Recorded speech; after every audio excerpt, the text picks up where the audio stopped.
see some familiar faces and some new faces. So I think it's really great that we can come together and support artists, not only local, but from the Midwest region. So a couple of things. Remember, if you're not a member of the museum, think about becoming a member. We have pamphlets and brochures downstairs where you can get the information. Also, too, you can go online and all the information about membership and how to get it is on there. And you can actually apply to be a member online and using a credit card that way. Also, too, another way to find out about events and activities that are going on is become a friend on Facebook. And we post a lot of things on Facebook and try to keep things up to date as much as we can.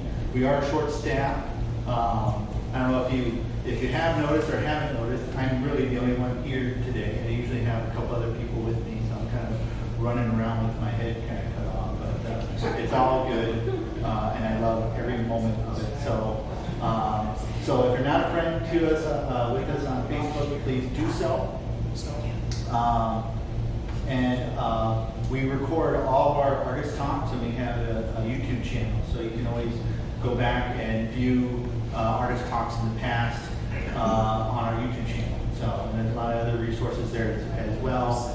Digital online classes that we did during the COVID period where we were shut down, and other interesting videos for you to kind of peruse through. So,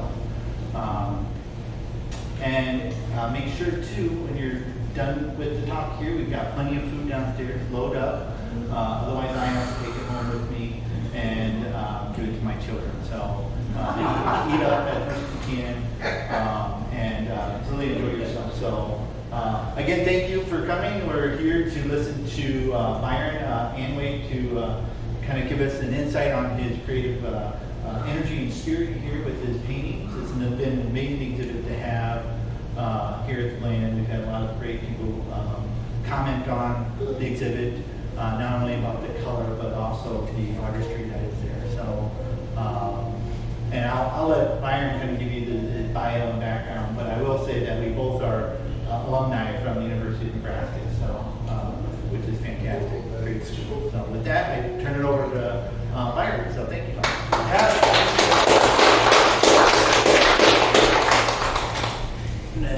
Set myself up in a new angle. Somebody sent me a picture the other day that was unflattering. So Aaron told me he was going to be recording it. I was like, well, where am I going to stand so that I look young again? Which is kind of what the paintings are about. A lot of them are coming of age stories. Stories from my first career as an elementary school teacher, teaching overseas. And also that period of time where you're sort of coming out of college and into your life and finding out what's important to you about the world. Before I get started, I wanted to just say thank you to my parents, Karen and Jim, for coming down from Minnesota, as well as my wife and family for driving what felt like 50 hours across the state of Iowa in a Toyota Prius through a number of detours. But we made it, and nobody's crying right now. So my name's Byron. My first career, I was an elementary school art teacher in the international schools. I taught in Brussels first, the International School of Brussels, and then at the American Academy Casablanca in Casablanca, Morocco, which was a formative experience. Now that I remember this is going out online. I had one of the strangest experiences. I haven't maybe told you this yet. I got an email to my work account from a man named John who had just taken a job teaching art in Morocco, and somebody had told him that I had done that. And so he asked if he could get together and talk about my experience. And I said, yeah, of course. And so he came to my office. And I said, so are you going to be working at American Academy? And he says, yeah, I'm going to be the art teacher at American Academy Casablanca. And I lost my mind because the website had been down for a decade. That's the same small school that I had taught at, where I have a very broad range of mixed feelings. But the part that stands out is that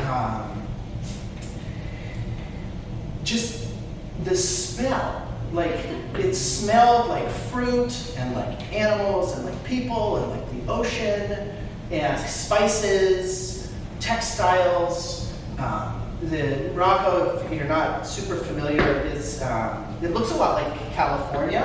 It also looks a lot like Spain. There's Moorish architecture and Palo Alto weather. I mean, it's very. They have high mountains, the Mediterranean, the Atlantic, the Sahara Desert. Very recently, Morocco's been in the news because there was a terrible earthquake in the area, the Rif Mountains. No, the Atlas Mountains outside of Marrakesh, which is an area that I've been to and have stories about. And so, anyway, many of my old friends or people that I know that still work there, I've been getting posts, and I think it's really, really awful. But I was there in 2005 and 2006, and I was 23 years old. And some of the stuff that I wanted to talk about today is stories. For a lot of my career, I was making paintings from photographs that I had found on the internet that I thought looked like the world around me. So I was making paintings of concerts and sports fans, and political protests and marches and things like that. And then in 2019, COVID hit, and all large gatherings ended. And my first thought was, this is all the paintings that I make. All my entire career is based on people getting together and me making paintings of it and the psychology and feelings of it. And then that was all gone. And I didn't know what to do. And my second thought was, I'm free. I'm free from the previous successes and failings. I'm free from these paintings that people have been contacting me for. The next painting I make could be anything that I want it to be. It doesn't, that I was no longer a prisoner to my successes and failures in the past. And so that's what these shows, that's what these paintings are. I started making drawings from my memory and from my imagination. I was using coming of age stories, things that happened to me at this really formative age, sort of after I had finished college and before I sort of settled my life and felt stable. And, so there's a variety of different motifs, but all of them come from starting with a memory, thinking of something that stands out, something significant, something where I learned an important lesson about myself or about the world. When I went to college, I went to Luther College in Cora, Iowa. 3 of my friends from college and even elementary school are here tonight. And Brent, one of us, give a wave, Brent. Brent and I, in our very first semester of college, were in the same class. It was called Philosophical Questions. Yeah, it was Storm Bailey, and it was an elective. You didn't have to take it. And it turns out that that's the best thing that can happen in a class because you get people that want to be there and are interested in reading and discussions and doing their best. And so we read Jean-Paul Sartre's Nausea, which is the first novel I ever read where there was an idea that was more important than the story. It was really influential. And I remember we talked about epistemology versus metaphysics. How metaphysics is, I wrote it down. This is stupid. Let me just pause for my notes. So metaphysics is understanding the nature of reality, and epistemology deals with the study of knowledge, what we know to be true. And I've always been interested in the epistemological side, the lessons that we learn, the things that we grow to understand about the world. And I think that's an important part of these paintings as well, is that they're not about the nature of the universe. They're about learning about yourself and about the world and how thoughts connect. Yeah, so they're all oil paintings, and there's a few different motifs. I wanted to direct your attention just to a few of them. One of them is a waterfall, and I know Eric's all set up over here. I'll have to strategically look thin. It takes me a while to zoom over. Thank you. So this one right here I made 2 summers ago, and it's of a waterfall that I went to with my brother and his friend who came to visit after I quit my job but wasn't ready yet to come home. And so my brother came to visit with his friend, and so the story goes is we went to go wakeboarding on the border of Algeria. We'd been invited, and it sounded really fun. And when we got there, it turns out, I mean, my Arabic isn't great, but we were not welcome. And there had been some lost in translation thing, and it was probably, anyway, so the point is my friend Salim said, it's okay, don't worry, you can take my car, there's this waterfall that's not very far away. You guys should go there, you climb the falls, you can stay there overnight, get a meal, come back in the morning, and it'll all resolve itself, and we'll go wakeboarding. And so we did. So we borrowed Salim's car, and we drove across the desert, and it was a little bit like Fort Dodge, where it's very flat, and then you come to like a river valley that you could have never anticipated was there, and you sort of wind down into it. And so my brother and I, it was before sunset, and we climbed up the water, like the sort of mountain path up to this waterfall, and watched the sunset. And then we climbed back down and had dinner, and we slept on top, like the roof of some, restaurant or building on like big woven rugs, and watched the stars. And then we got up before dawn and climbed back up, and we watched the sunset. And then we loaded into the car and we drove off, and we went wakeboarding, and it was really fun. But it was like this isolated experience that we didn't plan on, that it just lives in my mind. And so this is the type of thing that I draw my paintings from. Moments in time that stand out, whether it's of significance for beauty or sadness or resonance, or where you learned something. So here, I thought this painting was really good. And then I did it 2 summers ago, and my friends all came, and they're like, oh, this is the one, this is the one. And then if we have a look over at this one, it's the same waterfall, and it's the same moment. But it's painted completely different, because we change, our interests change, and materials change, and how you're feeling when you make something changes. And I think that's a little bit like stories too, where you have a story about an experience, and then you tell it again, and maybe your college friends are here, and you tell it again with exaggeration or emphasis, or maybe it's only loosely based on what actually happened, right? But the point is like, traveling back, whatever. I haven't totally got it worked out in my mind, but in that one, I drew it out in charcoal, and then I filled everything in, and I painted it the best I could. And in this one, I tried something completely different. I painted the top to bottom all in wet paint, and then I loaded up this brown on a wet brush, and then I drew with the paint, so that the paint and the drawing are both equally invested. And it's a completely different type of painting than that one, but it's from the same memory, it was from the same experience, and it has the same emotional truth. So I could go on, but I'd love to open it up for questions or comments. I'll accept either. And I also wanted to thank all of you for coming. Eric told me to expect about 30 people, and in my mind that meant 10. And so it's so wonderful to have you all here. I appreciate you making the effort. It's really a joy to have my work hosted here. And then Eric, to thank you as well. It's been really fun to get to know you and find out all the mutual acquaintances we have. And it's been a real joy to talk about art with you and put together this exhibition. Yeah. So thank you. Yeah. What kind of memory makes these kinds of shapes? Oh, okay. So when I flew to Casablanca, my job interview was very funny, but left a lot of questions in my mind about what am I getting into? Is there even a school? Turns out it was real. And so I flew to Casablanca from Brussels, and everyone, all the Belgians that I knew, they were like, Morocco's very dangerous, don't go, it's a mistake, you're making a terrible mistake. And then I flew to Casablanca and I landed and I met very gracious, wonderful, warm, interesting, enthusiastic people with real joy. And so there's a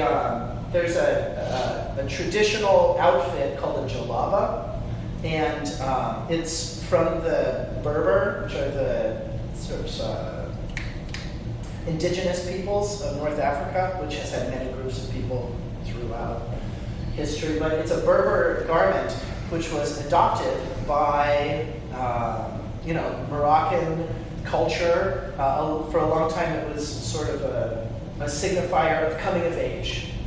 And so that's a lot of why I use it, is because boys would get a jalaba as they were coming of age. But I have found people online, sources online, because now it's a ubiquitous garment.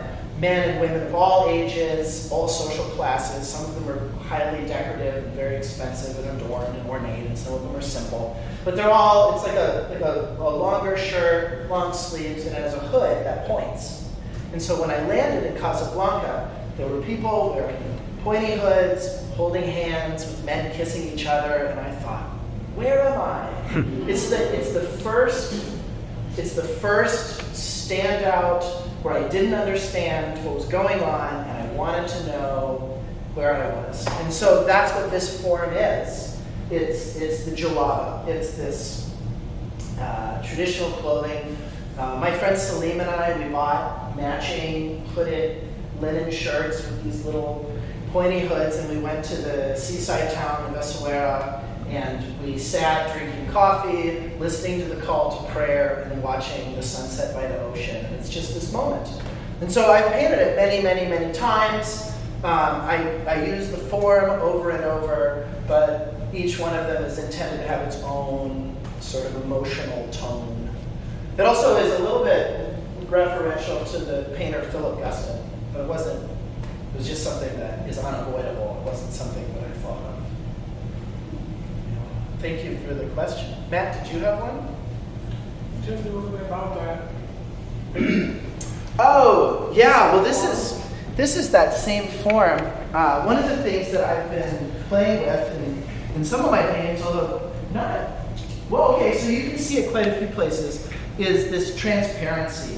Objects, one on top of the other. You can see there's some places where, like in this painting here in the back, we have these clouds in the back, and then the form of the window, and then the landscape through the window. And so pushing and pulling with things that are transparent, things that are opaque. You'll see all kinds of transparency moments. And I keep thinking of it as like how do you have an idea or a thought that's very real, but that doesn't have a name, or something that you can't put your finger on, something that lives in your mind. So yeah, so this one is, I think this one's quiet. It's got little stars. I don't know, now that I'm looking at it, I might put some more paint on that one. But yeah, there's a few that have that, where there's something in front and something in back, and you can't hold it. It's thin. Yeah. But is there any more questions? Is there any reasoning behind, or what is your reason for titling? I make it up. It has to feel emotionally true, and then if I try an idea again, then I'll try and have the name be linked.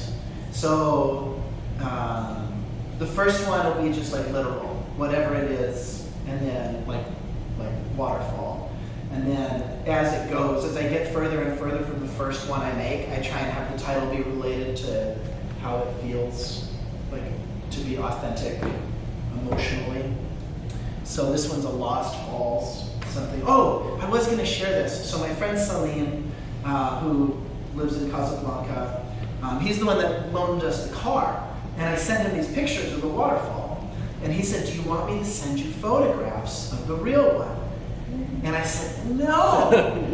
No, I've spent so much work trying to remember it that this waterfall, I'm sure, doesn't look anything like the one that we went to, because it's emotionally authentic, and it's from my memory, and like a good story, it has the chance to change and be exaggerated or told in order to achieve different goals, emotional goals. Like, why do we tell stories? You know, is it just to remember the facts? You know, I hope not. Right? So, Your mother has something. yes, I was worried that might be the case. She's been to some of these before. Yeah. The man that has the gallery named after him in Denver, that we went to, there was a lot of consonants in his last name. Anyway, he says that you shouldn't name your paintings, they should just be for themselves. So I think about that a lot, and I wonder what. Sometimes the names feel right, and sometimes you gotta work at them, and sometimes you just change them. Very famously, Jackson Pollock, there's all these paintings where he's got one name and then it's crossed out, and then there's another one below it, and then that one's crossed out. And I don't know if it's trying to get something that feels right or if it's just, you know, I don't know why they change. But there's a few. I've got one in my studio now that I wrote the name and then I thought it was wrong and crossed it out. Wrote something that felt more true or more authentic. I think we're talking about Clifford Still. Yeah. Yeah, okay. Hello? Thanks for. I know, I was trying to come up with that. I was like, it's not Clifford Still. Because we went to Denver. I was kind of drawn to your mention that you say, I try to understand the differences between opinion and knowledge. How is that manifesting? Well, I'm kind of a storyteller, and you know, we sort of build our like reasons for the world, you know, and so all of these experiences I had when I was in my early 20s. Now I'm in my early 40s. I have a family. I have a job. My life is really different, and so reevaluating those experiences, you know, maybe I felt a certain way and since then have changed my mind because something is, you know, maybe I was being deceitful right at the time, or, you know, I caught a fish this big, you know, I don't know. But there has to be a difference between your opinion and knowledge, right? You're going to get me. I don't know. You said I wrote that? Yes. Yeah, going to that picture, is that kind of like an old farmhouse? You got the big double-sided windows, and you can look out and see the mountains. Or? Yeah. And it was a hotel room in the mountains, but it was like an old. It's not like a Holiday Inn, you know. It's just. And it had wooden leaded glass, wooden windows, and they opened it up. And I don't know that it means anything. I just can remember it. Like I remember sitting on the bed, and there's a few of these. I tried to figure out how to put the bed right here, and then it was bad, so I put in a cloud. You know, but the lines are from this blanket that I had. I still have it. It's in my studio. But I remember sitting on the bed. I remember the temperature of the air. I remember the landscape. I remember what it felt like to be sitting there. It's just, it's a different kind of meaning, you know, that it resonates. It was I don't know, I was just there by myself. I remember the air, I remember the bed, I remember the window, I remember the landscape, I remember, and it was like, I was on spring break, and it was one of the first times where I felt like I was out in the world on my own, and that I felt good about it. So that's the first time. I've painted quite a few paintings of this motif, and this is the first one that I think is any good. And I'm hoping to do it again, see what I can come up with. Jimmy? I was going to ask you about what I might call the use of light in your paintings. Some have a lot of light and kind of light up, and others are very much more subdued. But I think maybe from a technical aspect of how do you create that? Like our centerpiece here, there's a lot of light coming from there, and then the one to the right of it, obviously, is a deeper type of look. I don't know any thoughts or comments about that. The little blue one to the right of the center, that's the first one of any of these that I made. I just like, so sometimes they just spring kind of into your forehead, like a form.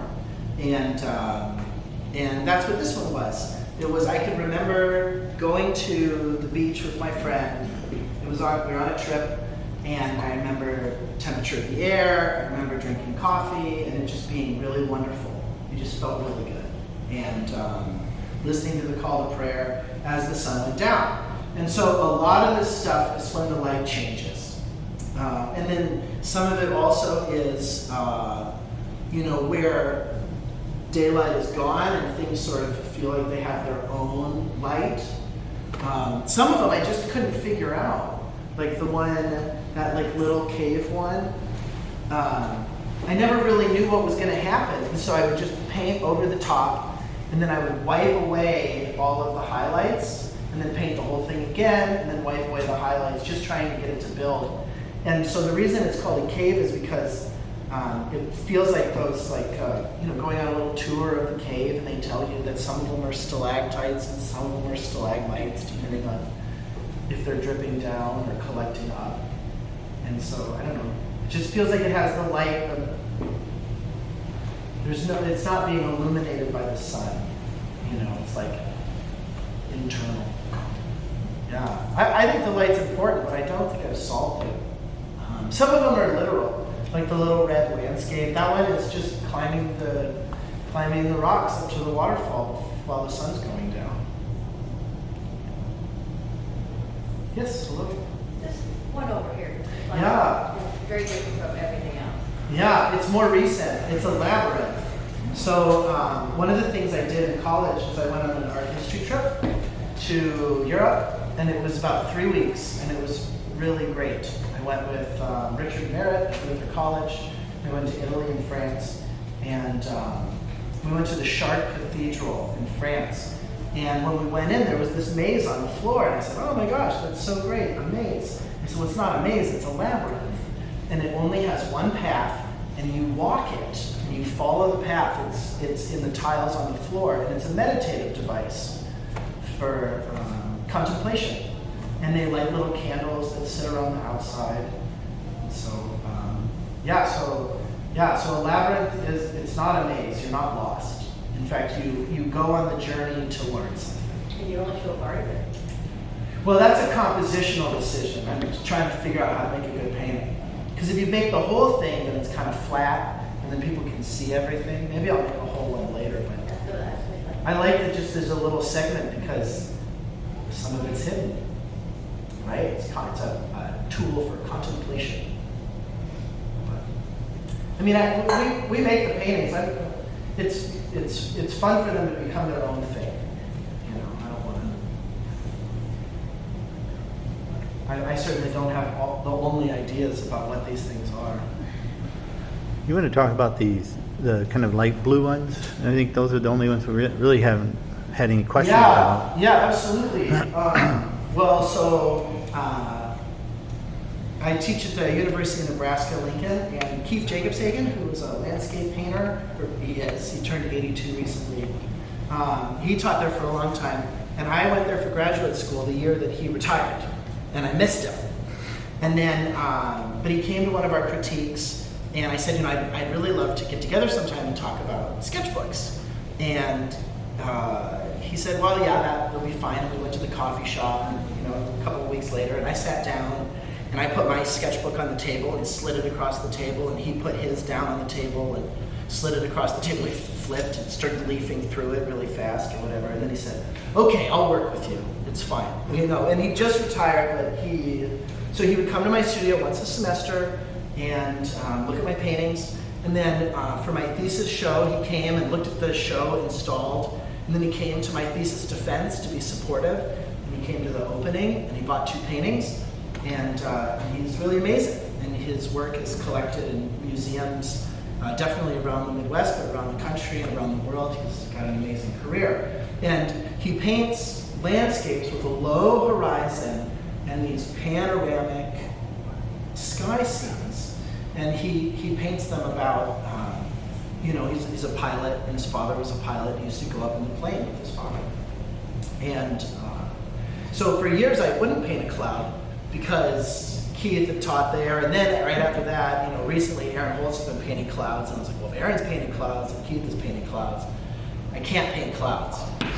And, but see, in Nebraska, the sky is big, on your way to work, and maybe the sun's coming up, and the skies are dynamic and exciting when you're going home. The skies are huge, towering clouds, or low clouds with deep sun or gray or whatever.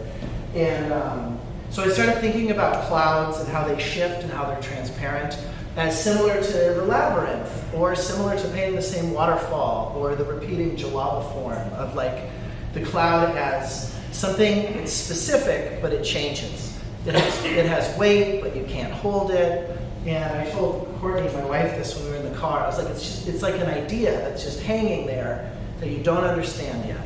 And so this one is the waterfall, but I painted it using cerulean blue and lead white, just like a cloud.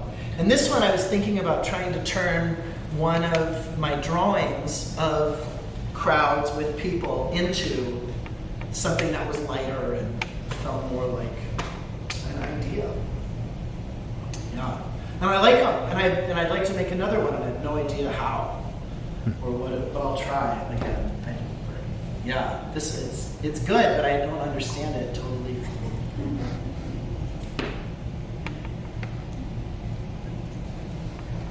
Any other questions for Byron? If you do and you're too shy to speak out, you can always grab him. I think grilled me pretty good. Yeah, he's here until 4:30, so I got him until 4:30. So, thank you all for coming. yeah, thank you all.